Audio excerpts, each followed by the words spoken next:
A bill that would give public money to private schools for up to 10,000 children has passed the Iowa Senate. The bill would give families that earn less than 400% of the federal poverty line, they would be eligible for these vouchers. That means a family of 5 would be eligible if they make less than $130,000. In addition to the voucher program, the bill also requires school districts to publish all of their instructional materials online. Critics say this bill would only add more stress to teachers. Teachers care, educators care. You know, I don't think the system is as broken as people sometimes say. I think public education has a lot of demands put on it, and they seem to, over time, adapt, improvise, and overcome it.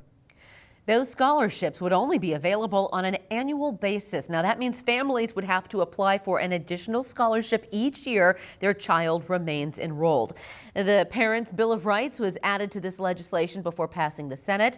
A House version is also being considered. Meanwhile, we also spoke to a group of moms who say those vouchers are bad for families for a number of reasons. The private schools don't have to follow the same transparency laws as public schools, and private scholarships of public dollars already exist to the tune of $20 million of state funds through the school tuition organization. The moms of Parents for Great Iowa Schools says school choice is a misnomer.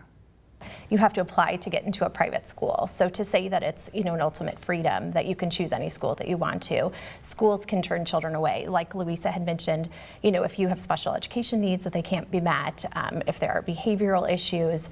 Even if they're initially accepted, they might be counseled out or expelled from the school. And in that case with this bill, the parent is on the hook to pay back the money that they initially got from the state and gave to the private school. The private school doesn't give that back, but the parent is on the hook to pay that back to the state. The vouchers bill is currently stalled in the Iowa House. You can see this full interview with these moms and hear from the Republicans in the House running the bill. That is Sunday at 9 on This Week in Iowa.